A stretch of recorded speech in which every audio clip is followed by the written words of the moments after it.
Hey everyone, welcome to another video. This is a re-upload from a video that was shot back in 2016 with my friend Max.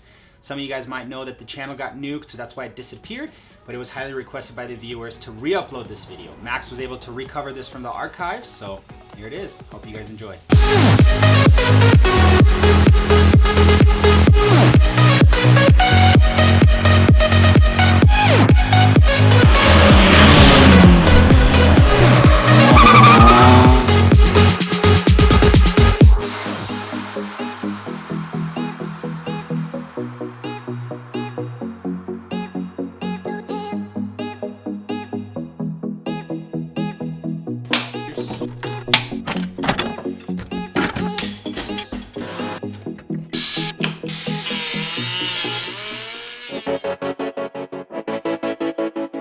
So what does it take to swap an engine? We're in the middle of an S50 swap on the Touring, and these are the components we're going to use. Remember that due to the great variety in motors and cars, this is just one of the many possibilities to complete the swap. We're using E36 motor mount arms and E28 535i motor mounts. We're using long tube headers with a modified exhaust, a 413 red label DME, an E34 throttle cable, a modified E36 drive shaft with an E30 center support bearing, and a stock transmission brace with upgraded mounts. We're reusing the stock 318i transmission, but we're coupling it with the G260 shifter linkage from a 325i. Finally, we're using a 325i flywheel clutch and pressure plate setup. In order for the 24 valve motor to fit into an E30, we need to use an E34 525i oil pan, dipstick, and oil pickup tube to clear the subframe. We're going to try reusing a 24 valve exhaust system from a previous swap, but we're not sure about the ground clearance, so we'll see. On the exhaust, we're going to keep the two catalytic converters just for emissions and compliance reasons. We're trying to be legal here.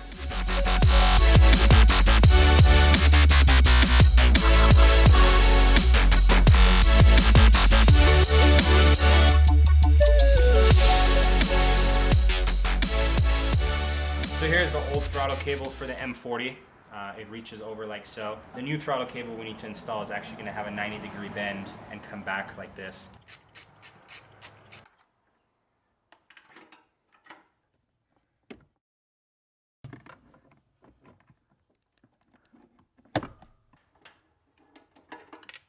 So we were having a little bit of trouble with this plastic piece right there. So that got caught in the firewall. Bit of a pain to get out. So make sure when you're pushing from the inside really that you squeeze this nicely with your pliers.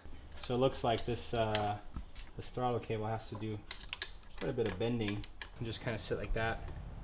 Obviously this car wasn't designed for this particular motor, but I think it'll look all right if it just swoops around right here over the master cylinder. Done. There you go. Cool. Well, while we're out here, let's put in our clutch line, clutch feed line, and then let's reattach those brake lines.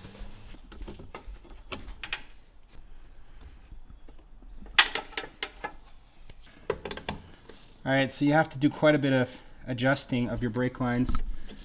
Be really, really careful not to kink them because then you're screwed. So I'm trying here little by little to get them right. I wonder actually if that door chime works on this car. What's that? A door chime. Oh. So basically when you open your door it goes ding. Interesting. Ding. It's the most annoying thing in the world. Mm-hmm. So let's not do that. No.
she's in. So enjoy the view. It's really messy with all the wires. So excited. This is great. I never thought your wagon would have an S50 in it. I know, at first I didn't think so either, but We were just going to do an M50. What's wrong with us? I think our viewers persuaded us. You know, they guilt-tripped us into doing something a little bit better. We're going to get a comment. Why didn't you do a V8? Yeah, of course. We got to get the shift linkage in. Attached to the transmission right now, it's just being held up by the jack. After that, I think the next struggle is going to be getting the headers in.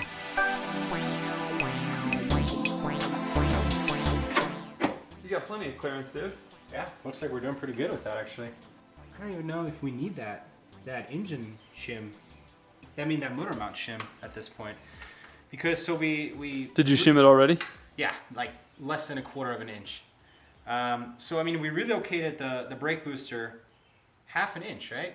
It was like 1.3 centimeters that we did, so Yeah, 13 millimeters. Yep. We relocated it to the driver's side, which apparently gave us plenty of room, because if you look at this, there's quite a bit of room between the actual brake booster and the intake manifold. We're using 535i green mounts with about, I don't even know, like less than 1/4 inch of a like little metal spacer that's between the actual motor mount and the motor mount arm. So it's in between here. It's creating a tiny bit of a gap. So apparently that's enough. You know, we're not running into any clearance issues right there. Yeah, I'd probably just leave it and call it good, huh? Yeah, I feel like we're good. So I'm pretty happy about that our booster relocation, you know, worked out. It worked out pretty well.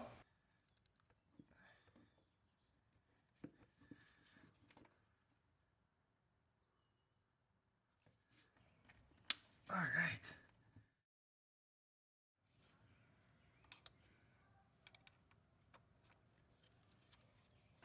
Yeah, dude, I think that's it right there. Although my shifter is angled back pretty far, so I think I actually have it the wrong way around. So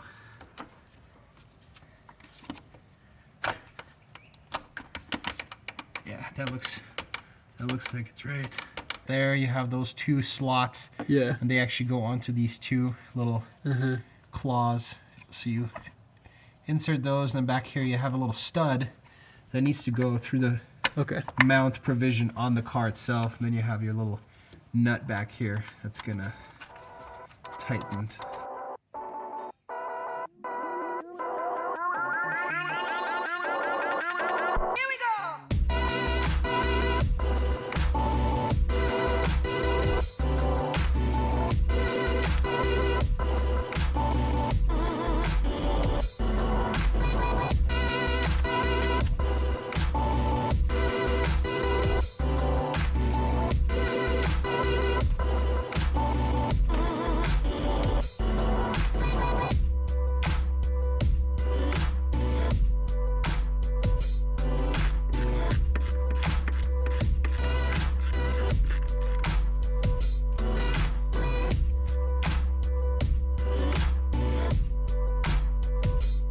Okay, so here we have our reverse light wiring harness. This is going to connect to your transmission underneath the car.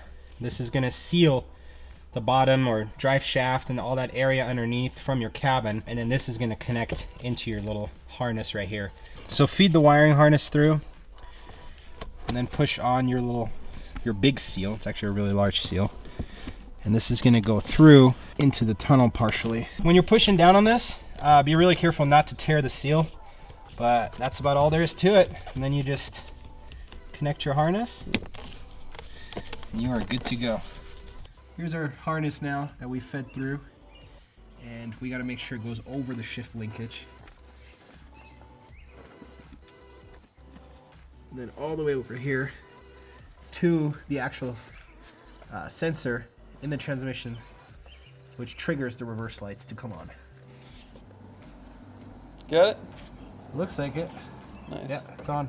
We're just gonna, for safety reasons, zip tie it to the actual shifter linkage, because we don't want this, for whatever reason, to drop down and potentially onto the drive shaft, because the drive shaft's gonna sit right here and it's gonna be rotating. So you don't want any type of wires or anything getting caught in it. So we're just gonna use a couple zip ties here.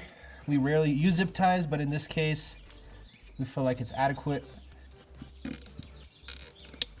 You know, and we're gonna tuck it into the side profile of the actual shifter linkage. There you go. Now it's nice and tucked away.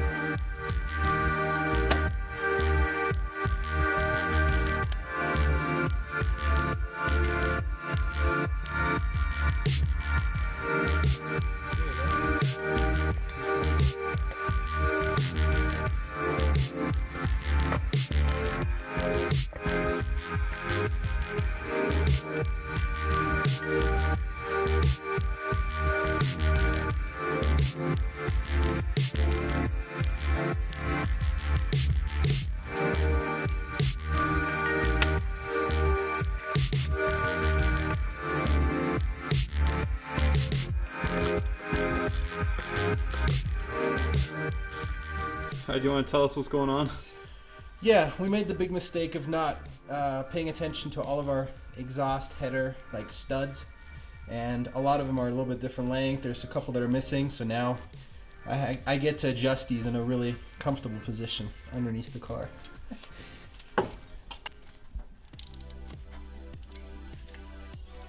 Yeah, so these exhaust studs are still A little too long?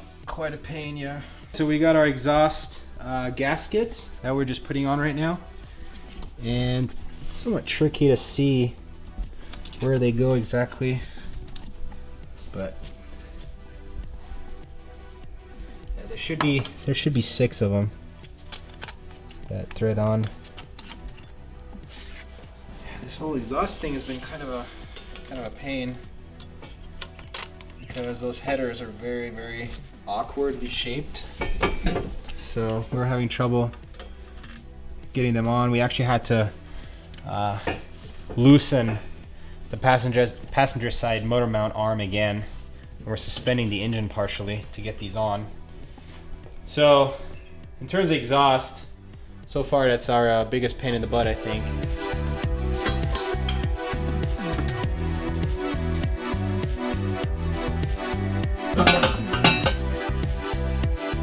Alright, so those guys are somewhat in place. We're just gonna tighten 2 of them on each exhaust header. Then we're gonna try to get our motor mount arm back on, and hopefully everything lines up.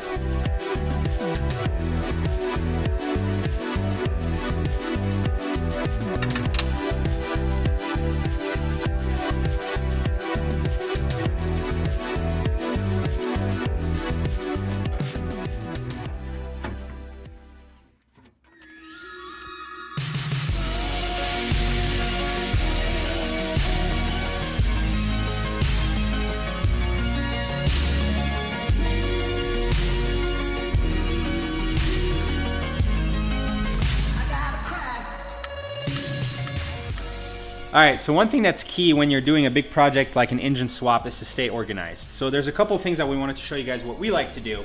And one is to use sandwich bags with a Sharpie where you can sort through your bolts and then just mark on the sandwich bag what they're for.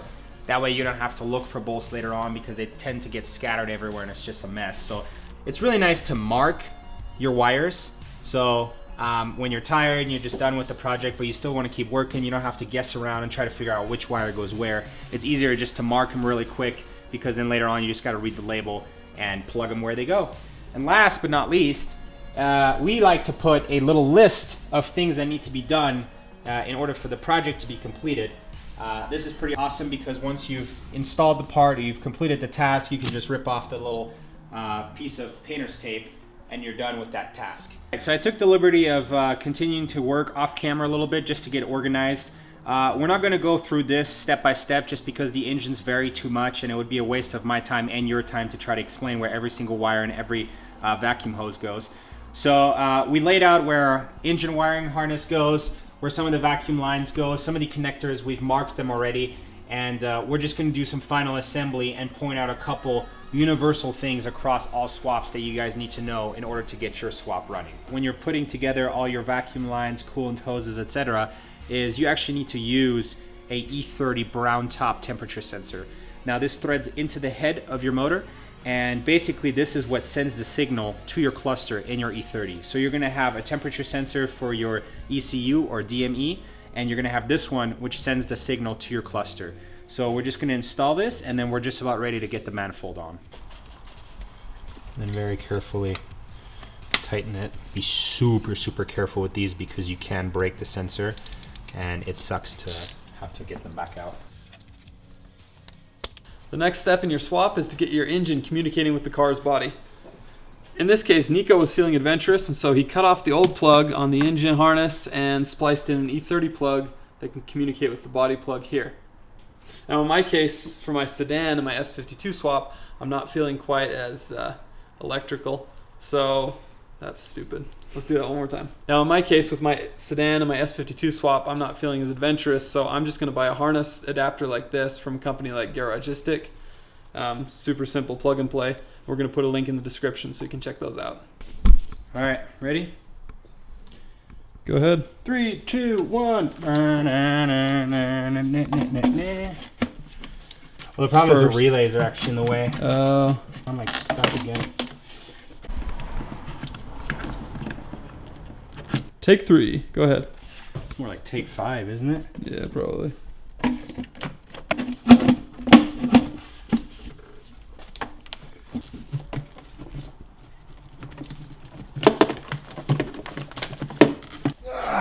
Take 7. Take numero 7.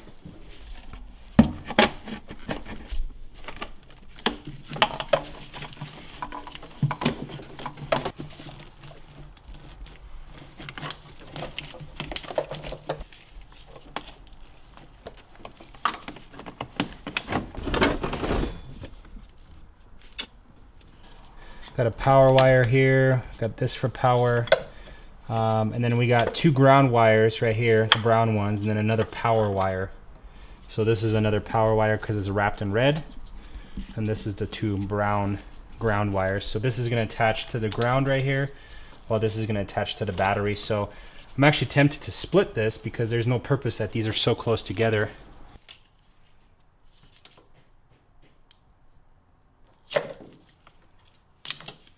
Yeah, we'll have to relocate this at some point. Yeah. Agreed. We're gonna have to find like a scale that can tell us about like the corner distribution of weight. Because with the heavier engine in the front and the Touring being kind of back heavy, it may not be good to put the battery in the back actually. Yeah, true. This might just be perfect to, you know, even it out or whatever. So.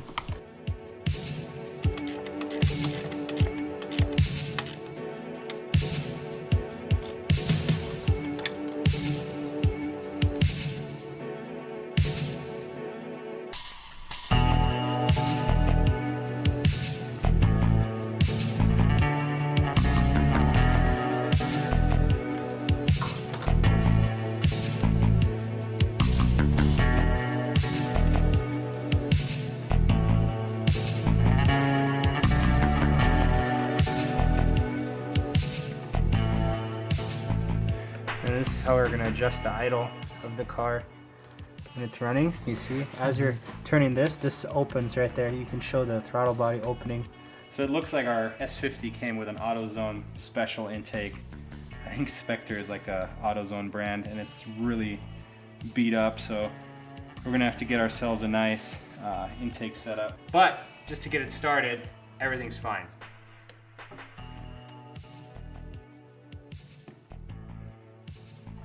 So we are making progress. Looks like we got all of our wires and plugs. We got most of our coolant lines. We have our manifold installed and our intake installed. And now we're gonna do the ECU because the harness is already done, but the ECU is not. All right, so we're not gonna mount the ECU for now. We just wanna test start our car. So let's see if we can do it. It's rolling. Let's do this.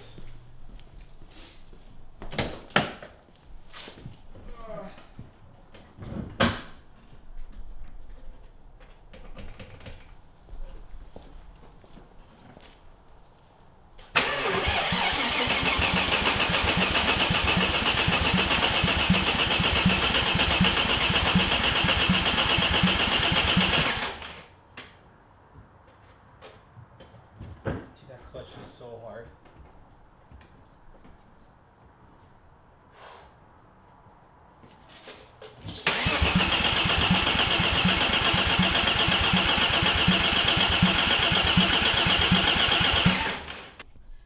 Yeah, we have fuel in this one. So I did make the noobish mistake of hooking up the fuel lines backwards. If you do a little bit of research, that's actually the number one pretty much mistake that people make when they do a 24 valve swap. So I'm guilty of it.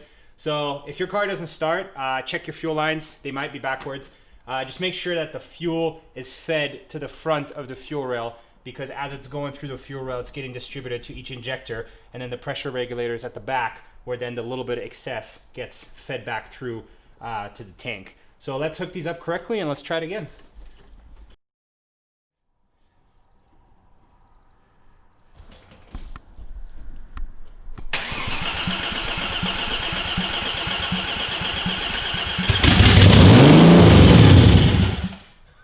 Yes!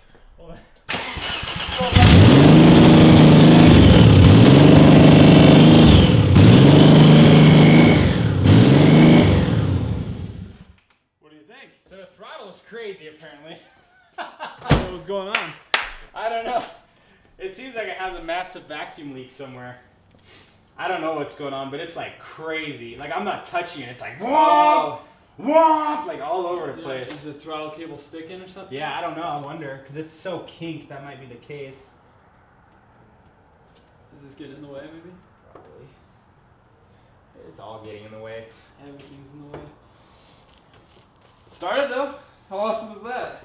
It did. It really started. You should try throwing that into gear and see what happens. That.